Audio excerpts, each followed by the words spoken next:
di mana di dalam pendahuluan ini kita akan mengkaji latar belakang, apa pentingnya, apa urgensinya ya kita mempelajari civil society. Sementara tema itu relatif sekarang kurang terdengar. Kemudian yang kedua, tujuan di dalam kajian selama 7 pertemuan ini apa, dan kemudian kira-kira manfaatnya itu apa. Dan kemudian langkah yang keempat itu yaitu metode. Dan metode ini lebih ditekankan pada kerangka berpikir atau kerangka teori untuk teman-teman yang senang mengkaji sejarah pemikiran atau dengan objeknya adalah kajian teks, maka misalnya pendekatan yang saya gunakan dari Asma Barlas, di mana kita akan berjumpa dengan istilah teks, kemudian ada intertekstualitas, ada ekstra tekstualitas, dan tekstualitasnya itu sendiri mudah-mudahan bisa memberikan manfaat bagi para peserta yang tertarik dengan kajian yang bertopik sejarah pemikiran. Nah, kemudian sekarang memasuki pada latar belakang, ya, latar belakang dari mengapa kita perlu mengkaji civil society. Yang pertama, kajian ini unik, ya, tema civil society ini unik. Di mana letak keunikannya? Letak keunikannya itu lahir, kemudian tahu-tahu tenggelam. Kita tidak mendengar lagi wacana, diskusi, atau tulisan tentang civil society. Atau dalam istilah lainnya, ya, naik dan kemudian turun. Kemudian selain unik, ternyata kajian civil society ini sangat dinamis, gitu ya, sangat dinamis. Mengapa disebut dinamis? Karena dalam perjalanannya itu tidak ada konsep tunggal tentang civil society. Konsepnya itu bergerak, gitu ya, dan pergerakannya itu sangat ditentukan oleh konteks di mana konsep itu tumbuh, ditentukan oleh konteks di mana konsep itu utuh. Sebagai misalnya dari tahap awal ketika civil society sebagai istilah Barat, ya, karena berbahasa Inggris itu muncul pada abad ke-17, itu civil society adalah masyarakat politik. Masyarakat politik yang setara dengan agama. Yang setara dengan negara. Jadi ketika kita mendengar istilah civil society, maka pemahaman waktu itu, ya, dirintis oleh Hobbes bahwa civil society tidak lain adalah negara. Kemudian berkembang, yaitu civil society sebagai masyarakat politik tapi non negara. Jadi kalau tadi itu negara sehingga mencakup di dalamnya segmen-segmen sosial yang lainnya, maka ketika berkembang pada tahap yang kedua, maka hanya menampung masyarakat politik yang ada di luar negara. Sebagai misal, ya, setelah Hobbes itu ada John Locke misalnya, yang mengenalkan apa yang disebut dengan Dewan Perwakilan, ya, semacam DPR di kita, di mana Dewan Perwakilan itu mewakili kelas menengah yang sedang tumbuh di di Eropa Barat, sehingga kemudian untuk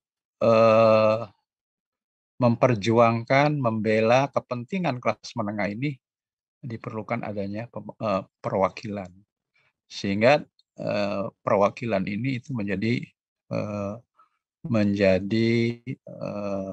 masyarakat politik, tetapi non negara. Termasuk juga setelah itu misalnya Rousseau. Rousseau itu yang menjadi perwakilan ya jangan hanya kelas menengah, tapi semua anggota masyarakat. Nah, sampai kepada misalnya civil society itu harus menjadi perantara antara keluarga dan negara, seperti diungkapkan oleh Hegel misalnya, ya. Dan kemudian pada tahap berikutnya kemudian berubah lagi dari masyarakat politik yang setara dengan agama menjadi masyarakat politik yang non negara, dan kemudian menjadi masyarakat ekonomi. Nah, yang memulai pemahaman civil society sebagai masyarakat ekonomi itu adalah Marx misalnya, ya. Nanti kita akan bahas lebih detailnya di minggu yang akan datang. Nah, kemudian pada tahap akhir masyarakat civil society itu kemudian konsepnya berubah lagi, tidak sebagai masyarakat ekonomi, tapi menjadi masyarakat sosial yang berbeda, ya, dari pasar, yang berbeda dari negara. Pasar sudah tentu adalah masyarakat ekonomi, negara adalah masyarakat politik. Nah, ini dimulai oleh Tocqueville sampai ke Parsons di Amerika. Nah, jadi dinamis sekali, dan ini diungkapkan oleh oleh seorang analisis yaitu Jeffrey Alexander. Sudah bisa belum Pak Sahron? Halo? Sudah Pak, sudah bisa.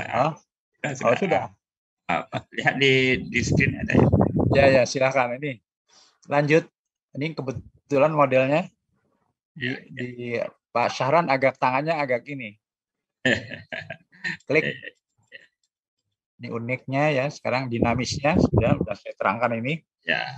Ya. Nah, oleh Jeffrey Alexander, perjalanan dari masyarakat politik, sebelumnya lagi dari masyarakat politik, masyarakat setara negara, masyarakat politik non negara, kemudian masyarakat ekonomi, dan kemudian masyarakat sosial, itu ibaratnya perjalanan dari tahap inklusif ke tahap reduksi. Inklusif itu ibarat payung, dia bisa menghimpun berbagai kelompok sosial yang ada di masyarakat, dan kemudian direduksi oleh Marx itu, ya, menjadi hanya masyarakat ekonomi, yaitu kelas borjuis, dan kemudian tahap diferensiasi, ya, dan di penggunaannya yang terakhir juga dinamis. Ketika isu atau wacana civil society itu menjadi sebuah isu yang sangat marak di 2 dekade terakhir abad 20. Jadi tahun 80-an, tahun 90-an, dimulainya tahun 70-an, di mana yang muncul pertama adalah civil society sebagai gerakan. Sehingga akhirnya disebutnya dengan konsep dari mereka itu konsep versi aktivis. Dan kemudian dalam tahap perkembangan berikutnya, yang versi aktivis ini, sebagaimana kita ketahui, dulu wacana civil society itu muncul di Eropa Timur ketika berhadapan dengan rezim rezim partai tunggal, gitu, ya. Sementara di Amerika Latin rezim dengan militer. Jadi, nah kemudian rakyat ingin bagaimana mereka itu bisa bebas dari kekuasaan yang hegemonik itu, dan kemudian bisa berhasil. Dan dari situ kemudian sebagaimana kita ketahui di akhir abad ke-20 itu berkembanglah apa yang disebut dengan transnasional institusi. Salah satunya adalah Ustadz Habib misalnya ya, pernah bekerja di Novib. Nah, Novib itu adalah salah satu lembaga institusi yang didirikan di Belanda, tapi menjadi sebuah lembaga yang transnasional. Bekerjanya tidak hanya di satu negara, tapi ke berbagai negara, terutama di negara-negara yang berkembang dan negara-negara yang belum maju. Dan untuk apa civil society itu digunakan? Yaitu sebagai senjata untuk memberdayakan rakyat. Memberdayakan rakyat melalui program-program pemberdayaan masyarakat yang dimiliki oleh lembaga-lembaga tersebut. Sehingga misalnya dulu di tahun 80-an, 90-an di Indonesia itu muncul sebuah istilah namanya lembaga swadaya masyarakat atau organisasi non-pemerintah yang sebetulnya mereka itu bekerja karena mendapatkan dana yang disponsori oleh lembaga-lembaga internasional ini. Nah, itu versi neoliberal. Nah, kemudian berkembang menjadi versi posmo. Artinya muncul kesadaran bahwa itu perlu tidak perlu dipaksakan ya versi-versi yang dari barat itu, karena misalnya di negara-negara yang non barat itu mereka memiliki budaya dan tradisi, sehingga kemudian muncul apa yang disebut dengan versi posmo ini. Artinya bisa menggali ya kata-kata kunci yang ada di dalam civil society, yang berada di budaya lokal, ya, yang ada di sumber-sumber ajaran yang non barat, termasuk misalnya di dalam Islam. Maka di ujung terakhir ini civil society perspektif Islam dengan dinamika konsep dari civil society yang tidak tunggal, itu kemudian saya jawab why not. Jadi memang arah dari kuliah kita ini ujungnya nanti menghasilkan civil society perspektif Islam. Lanjut Prof, lanjut Brother Sahran. Nah, ini gambarnya ya, coba gambarnya ini. Jadi tahap inklusif itu ada dua macam ya. Ada payung besar dan ada payung kecil. Payung besar itu ya yang mewadahi sistem sosial ideal. Dan ya yang paling pokok adalah negaranya ya. Ini di Hobbes ya, di mana menurut Hobbes itu civil society adalah negara dan fungsinya adalah melindungi rakyat dari kehancuran dari dalam. Karena menurut Hobbes manusia itu sebetulnya kecenderungannya konflik. Kalau tidak ada yang mengatur, konflik itu akan terus berlanjut. Dan supaya menyelamatkan rakyat dari konflik, maka di situ peran negara harus datang gitu ya. Itu menurut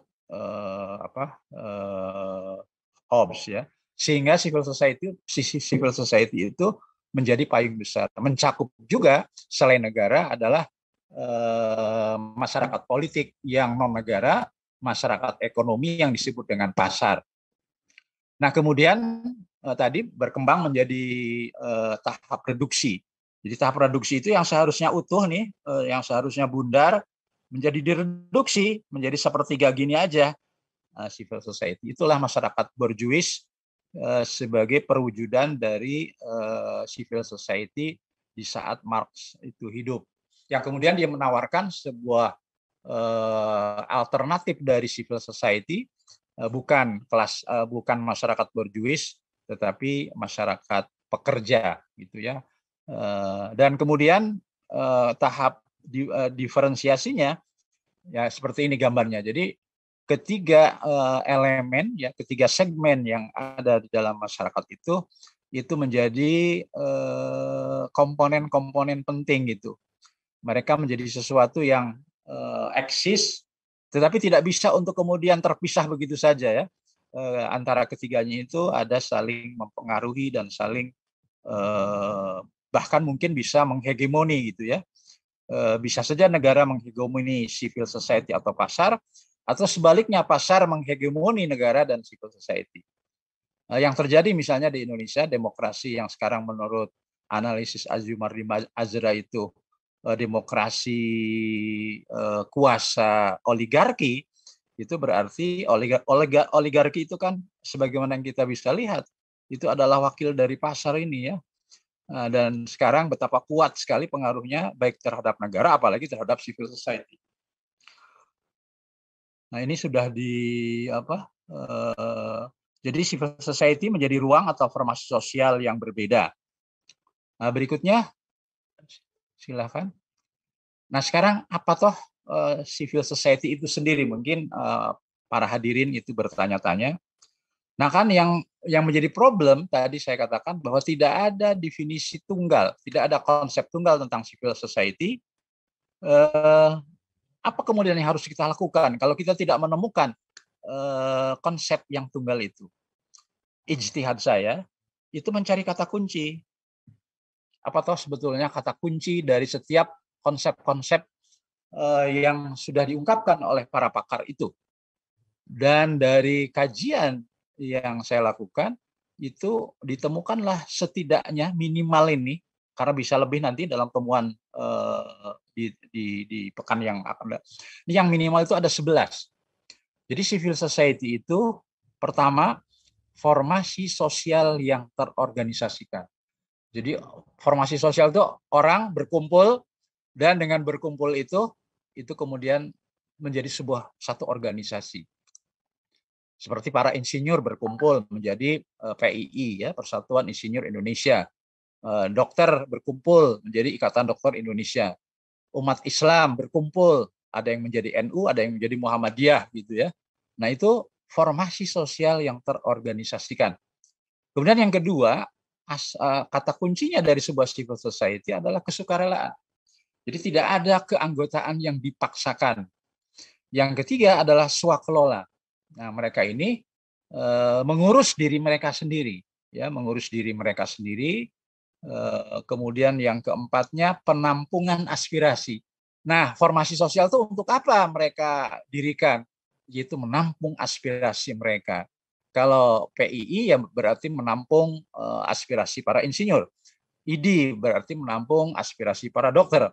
Muhammadiyah berarti menampung aspirasi anggota atau Muslim yang menginginkan misalnya atau yang sefaham dengan faham Muhammadiyah yang misalnya Islam wasato atau Islam jalan berkemajuan misalnya. Nah, kemudian yang kelima adalah pengakuan hak-hak warga. Jadi ketika mereka berkumpul, maka hak-hak dari anggota dari formasi sosial itu diakui. Jadi tidak ada kemudian satu orang mendominasi orang yang lain, gitu ya. Kemudian yang keenam, kesamaan kebutuhan. Jadi mereka berkumpul karena kesamaan kebutuhan. Tadi contohnya misalnya pada ID atau pada PII, ya, kesatuan kebutuhan. Kemudian yang ketujuh, kepedulian kepada kepentingan umum. Jadi sekalipun mereka itu punya kebutuhan mereka, tapi mereka punya kepedulian pada kepentingan umum. Apa yang dilakukan misalnya di Muhammadiyah, sekalipun Muhammadiyah itu anggota-anggotanya itu memiliki satu kepentingan yang khusus sesuai dengan mereka, tapi mereka juga peduli pada kepentingan umum, sehingga misalnya mendirikan MDMC, dan kemudian ketika ada bencana nasional di mana saja, maka dia sudah siap, tim yang masuk di dalam MCCC itu sudah siap di tempat-tempat itu. Dan di masa pandemi ini kita juga sudah mendengar berapa triliun yang sudah disumbangkan dari apa yang sudah dilakukan oleh Muhammadiyah misalnya. Nah, itu kepedulian kepada kepentingan umum. Kemudian yang kedelapan, keterikatan pada nilai dan tradisi. Nah, ini, jadi mereka itu bergabung terikat pada satu nilai. Nah, karena nilai inilah kemudian mereka itu bergabung. Karena tradisi inilah mereka kemudian bergabung. Betapa misalnya tradisi dan nilai itu bergabung menjadi satu pada teman-teman yang ada di NU misalnya. Itu kan karena keterikatan pada nilai dan tradisi. Yang kesembilan, mobilisasi aktivitas di luar pasar dan negara. Jadi ketika mereka harus beraktivitas, maka mobilitas aktivitas ini bagaimana itu dilakukan di luar pasar dan di luar negara. Ya walaupun mungkin sekarang kita ada kecenderungan civil society yang aktivitasnya itu masuk di negara, gitu ya, bukan khusus aktivitas civil society. Kemudian yang ke-10 adalah kemandirian. Jadi bagaimana dengan itu semuanya mereka menjadi sebuah formasi sosial yang mandiri, kemudian saling bantu atau mempengaruhi. Jadi bagaimana civil society ini saling membantu dengan segmen yang dua, yaitu negara atau pemerintah dan pasar, dan kalau bisa saling mempengaruhi. Nah dari 11 kata kunci ini, kemudian kita bisa kemudian menyusun sendiri konsep tentatif civil society itu seperti apa. Nah ini konsepnya ya, ketika 11 kata kunci ini dirumuskan, maka jadilah civil society itu adalah sebuah formasi sosial yang terorganisasikan atas dasar kesukarelaan dan swakelola, menampung aspirasi banyak orang, mengakui hak-hak warga, tetapi disatukan oleh kebutuhan dan kepentingan umum, terikat kepada nilai dan tradisi, dan dimobilisasikan untuk banyak aktivitas di luar pasar dan negara, dengan menjaga kemandirian dari keduanya dalam proses saling bantu memengaruhi untuk mewujudkan penegakan hukum. Jadi apa manfaatnya civil society terhadap negara? Bagaimana negara itu bisa mewujudkan penegakan hukum dan pemerintahan yang akuntabel. Dan apa fungsinya terhadap pasar? Itu agar pasar itu pasar yang beradab, bukan pasar yang biadab. Nah, dari baik kata kunci maupun konsep tentatif civil society ini, maka kita bisa melihat ada berapa dimensi yang dimiliki oleh konsep civil society itu. Maka saya kemudian dari 11 ini kalau dipilah-pilah, maka ada dimensi institusi seperti ini, formasi sosial yang terorganisasi, berarti yang namanya civil society harus ada institusinya, yaitu berupa beberapa orang, kumpulan orang berkumpul dalam sebuah organisasi. Kemudian yang keduanya ada nilai. Tapi beda dengan nilai yang di sini ya. Nilai. Nah, nilai-nilai itu ini seperti kesukarelaan, kemandirian, kemudian swakelola. Jadi kalau ada civil society itu inginnya dibantu terus, ya dia tidak pernah swakelola, ya sebetulnya dia kurang pas disebut dengan civil society. Kemudian yang ketiga ada dimensi hubungan sosialnya. Jadi ada dimensi hubungan sosial. Dan ini banyak sekali di 11 kata kunci ini. Berikutnya, brother.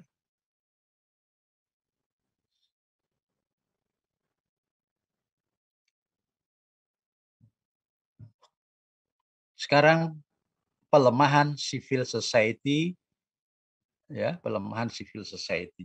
Jadi sebagai sebuah urgensi ya, kenapa kita mempelajari dan memahami civil society secara lebih baik? Gitu. Mengapa? Karena di Eropa Barat sendiri maupun di Amerika Serikat, civil society mengalami pelemahan. Ini diungkapkan oleh Putnam ya, dikutip oleh Duet Komarov. Yang dimaksud dengan Duet Komarov ini suami istri ya, suami istri menulis buku dan salah satu ininya apa ya, evaluasinya, tradisi berasosiasi sebagai tadi kata kunci yang pertama itu mengalami penurunan. Apa sebabnya mengalami penurunan?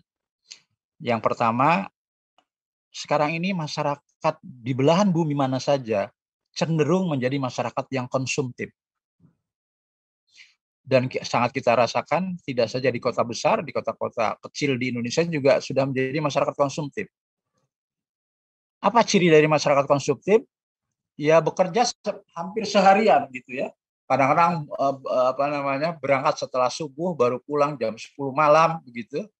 Dan kemudian hidupnya ya hedonis gitu ya. Nah, masyarakat-masyarakat ini tidak memiliki lagi sisa waktu. Untuk apa? Untuk melakukan kegiatan publik. Jadi untuk misalnya berkumpul-kumpul, membuat kegiatan publik yang ingin memberdayakan orang lain, itu menjadi berkurang. Walaupun sekarang dengan adanya media internet, medsos, itu bisa kemudian diganti melalui hubungan sosial melalui WhatsApp atau melalui yang lain-lainnya. Nah, kemudian yang kedua, proses politik lebih asik dengan dirinya sendiri. Maksudnya begini, partai politik lebih asik dengan dirinya sendiri.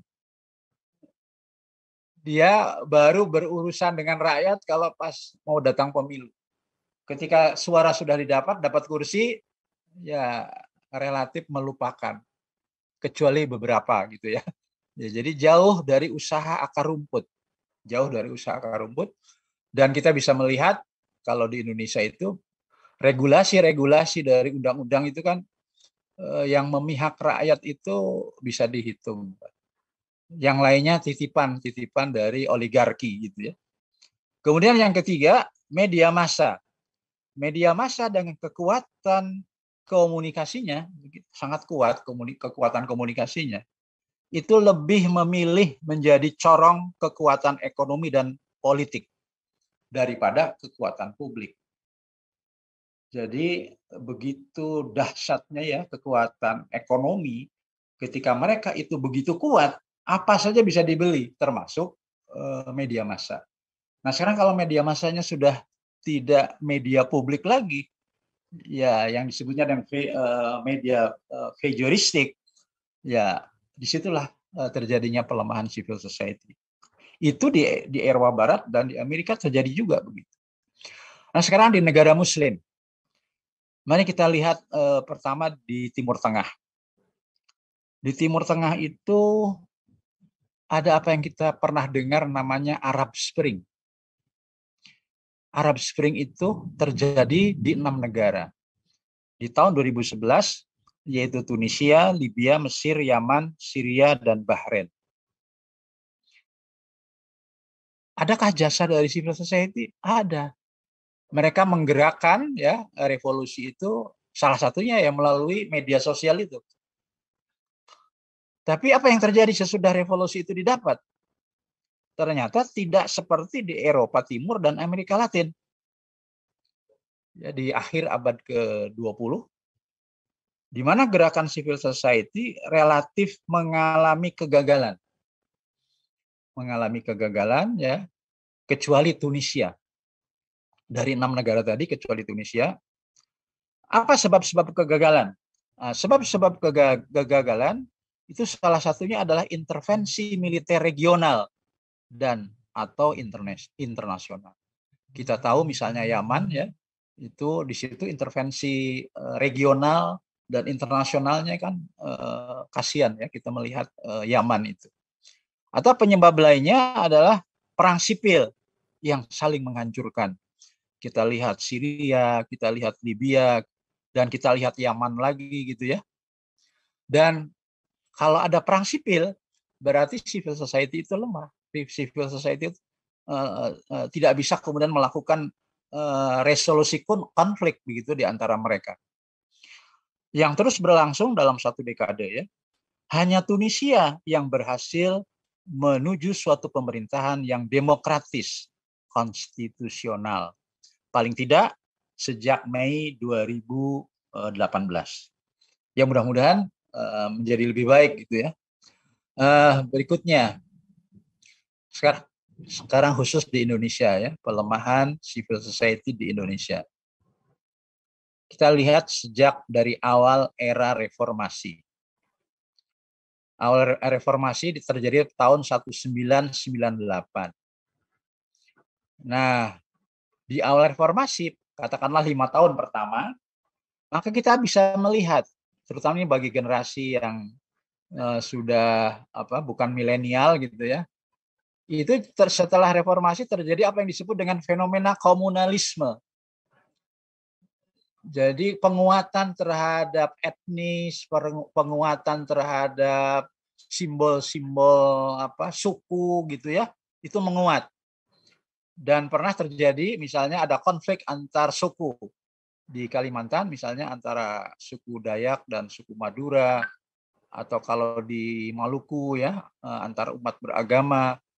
Nah, itu terjadi di era reformasi. Dan karena ada kerusuhan, adanya saling bunuh, maka terjadilah apa yang disebut dengan radikalisme massa. Kemudian yang berikutnya di awal reformasi, ini yang sangat menyedihkan juga, disorientasi tokoh dan kelompok civil society. Jadi civil society seperti kehilangan arah gitu ya. Dia mengalami disorientasi dan lupa kepada tujuan semula mereka bergabung menjadi sebuah civil society. Apa yang menyebabkan disorientasi itu? Yaitu karena godaan dan tarikan kekuasaan. Jadi begitu kekuasaan itu menarik mereka, ya, dan yang sangat memprihatinkan kita karena kemudian dilakukan dengan pemilihan langsung dan ternyata itu berbiaya mahal. Nah, kalau ada calon-calon yang bagus tetapi tidak punya modal, nah itu kan problem. Nah, sehingga kemudian yang yang menang-menang di pemilu itu ya sebagian ada juga yang karena faktor modal, bukan karena faktor individu yang capable untuk menjadi wakil rakyat. Nah, kemudian perkembangan lanjutnya ya setelah itu ada pergeseran pers. Ini sebuah analisis dari seorang wartawan sendiri ya, salah satu dari koran terbesar di Indonesia, di mana pers sudah bergeser dari civic journalism, jadi dari jurnalisme yang berpihak kepada kebutuhan masyarakat, kepada kebutuhan publik, yang pergeseran itu menuju voyeuristic journalism, yaitu jurnalisme mohon maaf aja nih saya menggunakan istilah di dalam di dalam seks misalnya ya. Jadi jurnalisme onani, jadi memuaskan. Tapi kalau onani memuaskan diri sendiri, kalau ini enggak, memuaskan pihak yang punya kepentingan. Apakah itu oligarki ataukah itu yang yang sedang berkuasa. Jadi voyeuristic journalism, dan kita lihat itu kenyataannya di bumi kita. Kemudian yang kedua, pergeseran sebagian kelompok civil society dari objek ke optasi. Ini di masa Orde Lama, civil society ini objek kooptasi. Tapi ketika bukan di Orde Lama maksudnya, di Orde Baru ya di bawah kepemimpinan Presiden Soeharto, kelompok civil society ini itu adalah objek kooptasi. Civil society ini dikooptasi oleh negara, dan hampir semua civil society tidak ada yang tidak dikooptasi oleh negara karena begitu hegemoniknya pemerintahan Bapak Soeharto. Tapi ketika kemudian di era reformasi, mereka yang tadinya itu objek kooptasi, giliran menjadi subjek kooptasi. Civil society bisa mengkooptasi negara. Ya, bisa mengkooptasi negara. Negara seperti menjadi miliknya sendiri. Miliknya civil society itu. Itu namanya kok civil society menjadi subjek dari kooptasi. Dan sekarang perkembangan akhir. Perkembangan akhir gimana? Runtuhnya keadaban publik. Jadi sekarang nih orang tidak malu, ya. Keadaban publik itu tadi dimulai dari kerusuhan, dimulai dari hidup yang yang mewah. Tapi yang tidak kalah pentingnya, keadaban publik itu adalah orang bangga dengan korupsi. Jadi nggak apa-apa korupsi, ditahan ya hanya berapa tahun, nanti kan setelah bebas bisa bisa dibayar ya dengan sisa dari korupsi itu misalnya. Nah, itu runtuh keadaban publik kita. Kemudian yang kedua, pergeseran demokrasi dari kuasa rakyat ke kuasa oligarki. Jadi ketika pertama Orde Reformasi itu diupayakan ya, didirikan, itu inginnya kan rakyat itu berkuasa. Tapi kemudian tadi karena ternyata dari satu pemilu ke pemilu lain itu dengan pemilihan langsung itu membutuhkan biaya yang besar dengan luas wilayah Indonesia yang begitu luas dari Sabang Merauke, dari Sabang sampai Merauke, sehingga kalau orang ingin jadi presiden, dia harus menyiapkan berapa triliun dananya. Maka bergeserlah ke demokrasi kuasa oligarki. Demokrasi yang dikuasai oleh kepentingan-kepentingan oligarki. Yang di sini secara lebih konkretnya adalah para pengusaha. Nah, dengan lemahnya civil society itu, maka perlu penguatan civil society. Nah, yang susahnya kan dimulai dari mana? Dimulai dari mana? Maka sebagai langkah awal, saya mengajak bagaimana kita memahami civil society itu konsepnya dulu gimana. Sehingga nanti kita bisa tahu bagaimana cara melakukan pemberdayaan. Kita bisa memilah-milah mana yang civil society, mana yang tidak gitu ya. Hanya kemudian kalau kita ingin melakukan penguatan awal ya, melalui memahami konsep, maka setidak-tidaknya ada dua pertanyaan. Mau menggunakan konsep dan pola barat atau mau menggunakan konsep dan pola perspektif Islam? Nah, pasti di situ ada pengikutnya masing-masing gitu ya. Kalau kita memilih penerapan konsep dan pola barat, maka itu namanya universalisme preskriptif. Kita memilih civil society itu sebagai sebuah isu yang lahir di barat yang sifatnya universal, yang bisa diterapkan di belahan bumi yang lainnya. Nah, apa alasannya? Karena hadirnya kelas menengah baru, produk pembangunan. Di setiap negara yang melakukan pembangunan, ya maka pasti di situ muncul apa namanya kelas menengah. Di negaranya Brother Shahron misalnya, wah itu kelas menengahnya sangat banyak sekali itu ya. Nah, tumbuh karena proses pembangunan di Malaysia di bawah Mahathir, dan itu dia hadir menjadi sebuah civil society sebagaimana yang dikonsepkan oleh Barat. Atau kita pilih yang kedua, preskripsi adaptif. Jadi kita mengambil, tetapi kita adaptif gitu ya, melakukan adaptasi, dan berarti kita menggunakan konsep dan pola perspektif Islam. Apa mungkin kita melakukan konsep dan pola perspektif Islam? Maka jawabannya insya Allah bisa ya. Mengapa? Karena kaya ternyata Islam itu untuk bisa memberikan legitimasi ya. Pertama legitimasi normatif. Nanti kita akan gali ajaran-ajaran ya yang di situ meminta umat Islam untuk melakukan tadi kata-kata kunci dari civil society. Kemudian yang berikutnya adalah dari pengalaman pengalaman masyarakat Muslim itu muncul apa yang disebut dengan legitimasi teoritis. Saya ambil misalnya yang masih segar ingatan kita di minggu lalu, yang disampaikan oleh rektor Sekolah Tinggi Dakwah Muhammad Nasir ya, Pak Zamrozi itu, kan kita bisa melihat bagaimana Nabi itu mana lebih dulu membangun masyarakatnya atau kemudian membangun negara. Kan dipilah itu ada periode Mekah dan ada periode Madinah. Dan ternyata Nabi setelah membangun individu di Mekah, kemudian membangun komunitas yang kuat. Nah, baru kemudian dia hijrah ke Madinah. Dan di Madinah lah kemudian dia membangun tanda petik sebuah negara, karena di situ masyarakatnya lebih heterogen, melakukan sebuah perjanjian bersama yang disebut dengan Mitsaq al-Madinah ya, jadi piagam Madinah. Jadi ada ininya, kita bisa belajar dari situ. Dan yang berikutnya historis. Kaya sekali pengalaman-pengalaman historis di dunia Islam, dan nanti kita akan belajar kekayaan itu apa saja. Berikutnya, sekarang tujuan dan manfaat. Tujuannya. Jadi kenapa kita selama 7 hari ini kita akan belajar? Yaitu pertama, memahami konsep civil society dalam dinamika historisnya. Memahami konsep civil society dalam dinamika historisnya. Sehingga kalau kita tahu, kita nggak perlu sombong, aku yang paling tahu civil society. Civil society itu begini-begini. Yang sementara yang lain enggak, civil society itu begini. Nah, itu hanya karena tadi keminiman di dalam menstudi civil society. Tapi kalau sudah mempelajari secara relatif ya, utuh dinamika historis dari perkembangan konsep civil society, oh itu punyanya John Locke, oh itu punyanya Tocqueville, oh itu punyanya Habermas misalnya. Jadi kita enak ininya.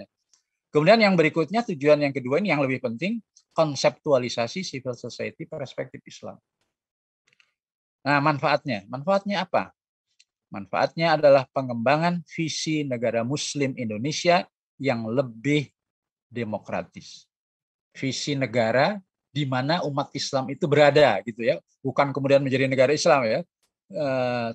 Negara Muslim itu kan banyak. Nah, salah satunya adalah Indonesia. Bagaimana negara Muslim ini kehidupannya lebih demokratis. Kemudian manfaat yang ketiganya, pengembangan agenda kerja bagi pemberdayaan civil society. Ya karena kita melihat ada kelemahan, bagaimana menguatkannya, maka salah satu manfaat yang mungkin bisa ditarik tadi. Berikutnya, wah sudah lewat nih ya. Ini yang menjelang terakhir ini. Sekarang metodenya. Jadi kajian yang akan kita pelajari ini sifatnya adalah sejarah pemikiran. Nah, sejarah pemikiran ini ada pendekatan-pendekatannya. Nah, yang dilakukan di sini adalah pendekatan kajian teks yang ditawarkan oleh Asma Barlas. Asma Barlas itu menawarkan kalau kita melakukan kajian teks, itu nanti akan bertemu dengan teks. Dan kemudian ada tekstualitas, ada intertekstualitas, dan ada ekstra tekstualitas. Sebelum diuraikan masing-masing, nah sejarah pemikiran menurut Kunto Wijoyo, ya, tentang sejarah pemikiran dia punya teori begini. Suatu pemikiran dipengaruhi pemikiran sebelumnya dan konteks sejarahnya. Jadi tidak ada pemikiran itu yang near konteks gitu ya. Setiap pemikiran lahir itu pasti ada konteksnya dan pasti akan ada pengaruh dari pemikiran sebelumnya.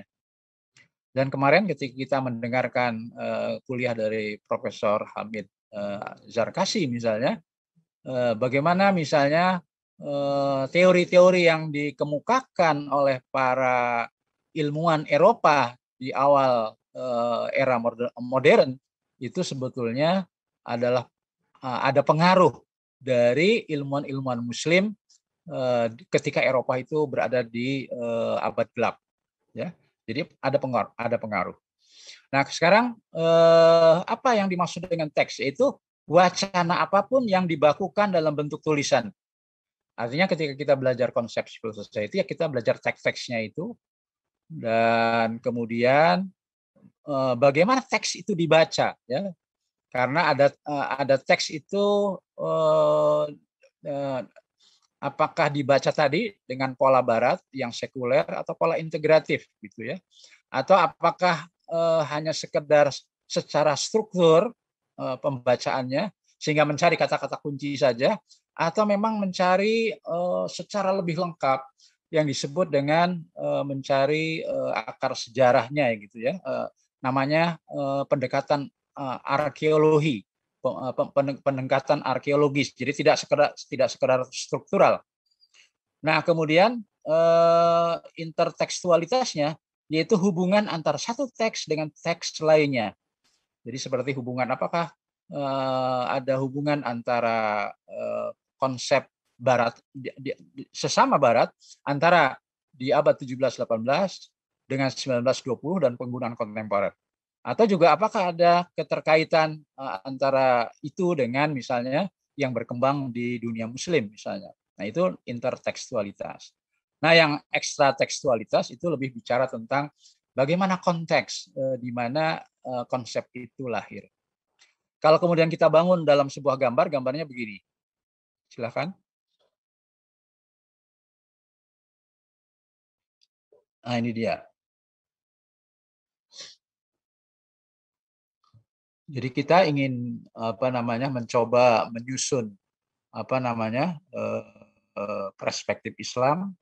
Kemudian bagaimana saya memulai upaya saya yaitu mencari respon cendekiawan Muslim terhadap konsep civil society di di masa ketika tema ini itu menjadi sebuah tema yang wacananya itu sangat luar biasa ya, sangat ramai gitu. Dan kemudian kita lihat dari perspektif teori Barat modern, kemudian teori civil society kontemporer, sehingga ada tekstualitasnya. Dan karena kita perspektif Islam juga kita lihat dari nilai-nilai Islam. Apakah ada pengaruh dari nilai-nilai Islam terhadap respon mereka, kemudian pengalaman historis Muslimnya gimana? Mereka juga membaca ini enggak? Ada pengaruh enggak pengalaman historis Muslim ini pada respon mereka? Kesan saya, pengalaman historis yang banyak diketahui oleh para cendekiawan hanya Piagam Madinah gitu ya. Itu banyak yang menjadi rujukan mereka. Kemudian yang berikutnya intertekstualitas tadi sudah diungkap ya, hubungan antara ini dan ini, karena ini sangat berbeda begitu ya. Ini Islam, ini Barat. Gitu. Kemudian yang terakhir tadi sebelum itu yaitu ekstra tekstualitasnya. Itu sementara Brother Syahran sebelum saya nanti sampaikan kuliah yang akan datang. Terima kasih Prof.